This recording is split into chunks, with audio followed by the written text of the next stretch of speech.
I'm sorry. Did Caroline just volunteer to leave the Big Brother house? There is no way. I would fight for this harder than I've ever fought for anything in my life. Big Brother UK 2025 episode 2, and the cursed housemates are in the exit room. They're supposed to be fighting for their life in the game. And Big Brother reveals that it's not the public vote that decides who leaves, it's them. Now, one would think that you would sit and go, oh yes, I'm getting this. I am going to fight for my life. I'm going to say whatever it takes to stay. That's what I would have done. Caroline's just casually like, I'll go, it's fine. I'm older, I've got more experience in my life, you're younger, you can have this experience. I'm sorry. What? You're going to volunteer to go because you're the oldest? No, I don't think so. If anything, they're younger, so they've got more chances to have more life experiences. She's older, which means time's a ticking. She's not going to have that many opportunities left.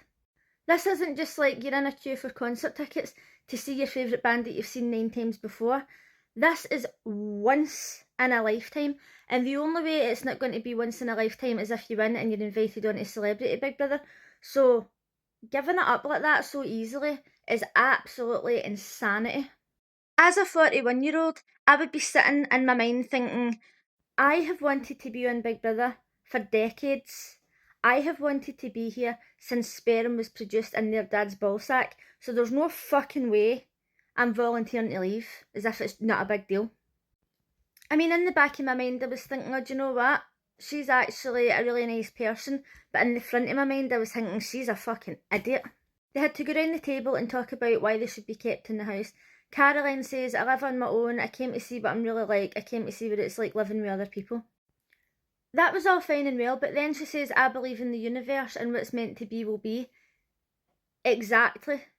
That's even more of a reason not to walk. If the universe has put you in the Big Brother house, where the chances are so slim, and the universe has put you there, maybe it's put you there for a reason. It's not like, oh, thanks universe, thank you for putting me in here. Do you know what? If this can happen, then something even better might be coming along. Or I think I'll just leave. No, make it make sense. Sam says that he feels like he would bring a lot of fun to the house, which I'm sure he will. When it was Emily's turn to speak, for some reason my TV froze and I totally missed what she says, so you can let me know in the comments. They then had to talk about what they would spend the money on, and again, my TV crashed. I was freaking out. I was like, don't do this to me during Big Brother! As if it was like the most important thing I've ever watched in my life. But from the conversation, I got the gist that Caroline said something about she wants to spend time with her parents. Emily says that she wants to go to Bora Bora.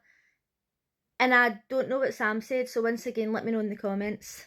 I've got no idea why my TV was crashing. It was trying to give me a bloody well heart attack. So it was time to vote, and they each had 2 balls in front of them. Did you notice that they were repurposing the balls from golden balls? Many years ago, I had an audition for that show. Unfortunately, I didn't get on, but, you know, at least I get a chance. ITV obviously hate me, so that's not good for my future Big Brother dreams. Emily voted for Caroline. Obviously that was the easy way out. She already volunteered to leave. Caroline voted for Emily, and she says, like, the reason for your money is daft. Like, you can go to Bora Bora, you'll have plenty of opportunity. Fair enough. And Sam asked if he could change his answer. Now, we all knew that he picked up Caroline first and then he changed his mind. And again, that was fair enough. So Emily was leaving, right? She took it well. If that was me and I had gone through that entire process, I would be devastated. And I know it's part of the game, right? And you've got to expect unexpected. But when you're going on to Big Brother, it's not just as simple as like, oh, you get an audition, you maybe get a call back and you go on. There's a whole like process involved. When I was filling out my application form, the callback for it was in Manchester. Now that's an expense, right? I would have to have paid to go down to Manchester and stay there for the night. Then, like, whatever callbacks they get, more money. And when they're going into the house, they're not allowed to wear branded clothes. They're not allowed to wear anything with characters or anything on it. I would have to buy a whole new wardrobe because most of my tops are either branded or they've got SpongeBob or they're Disney or something like that. The only thing that I wouldn't need to buy probably is like new jeans. So again, that's a lot more expense. And then just to go in there and get voted out in the first hour, you haven't even spent a night in the house. It's really sad. I felt really bad for her. And she didn't even get an exit interview, like she basically was never even on Big Brother. Cameron was talking about farming and I was doing something else at the time so I was a bit distracted. But was he talking about inheritance tax? Because I heard him saying about the farm being passed down through generations and that he might have to lose a chunk of the farm. And if he was talking about inheritance tax, I feel very strongly about this. Inheritance tax is a massive scam. People have already paid tax on these things and then you need to pay it again. The government's a fucking joke, as we know. But he was talking about waiting for 7 years on something, but he says, but these people don't have a grandmother with cancer or whatever, and I just love Cameron. I love him.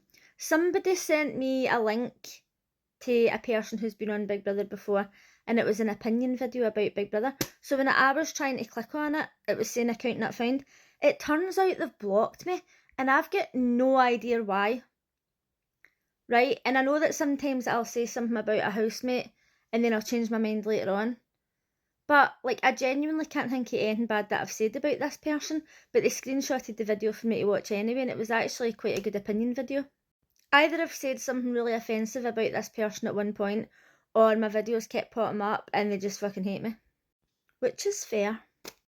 Was it just me that was watching this and wondering if the housemates were drunk?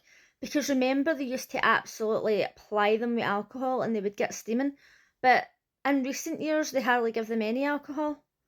So I was wondering, like, are they actually drunk or am I just picking up on this wrong? Gani was giving them all a wee dance in the living room when the shutters opened for the garden, and they've got a hot tub, and do you know what? I think that they should just give them a pool.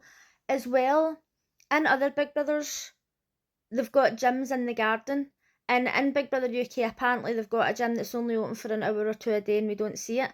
But I actually enjoy watching them have a gym because it's something to do, and then if there's hot boys in the house, which there very rarely is, they'll be in the gym and the women will be like, oh, he's so strong. Or the women will be doing a wee bit of yoga or weightlifting, the guys are trying to not be pervs. They're like, oh my god, if the camera catches me looking, I'm fucking cancelled. You know, it just adds something.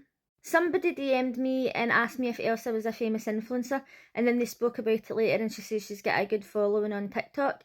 So apparently she also went out with some other famous influencer. She's got about 124,000 followers on TikTok and roughly the same on Instagram.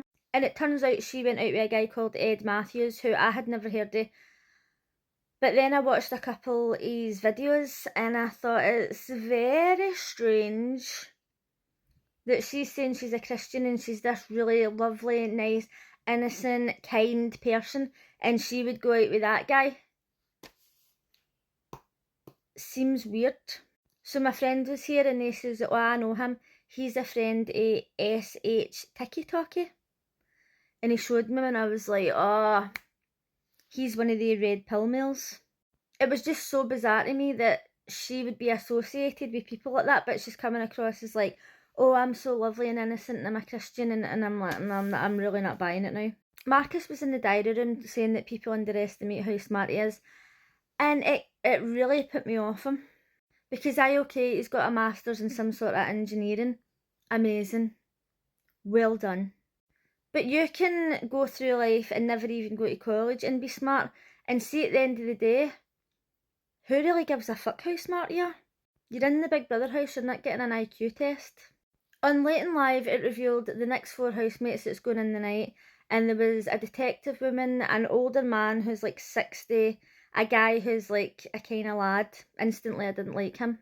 And I didn't originally watch Late and Live, but somebody messaged me last night and says, oh, this guy's like George in the Chocolate Factory, so I had to go and see. Let me know what you thought of last night's episode, and let me know what you think of the new housemates that's going in, and I'll see you again tonight. Bye!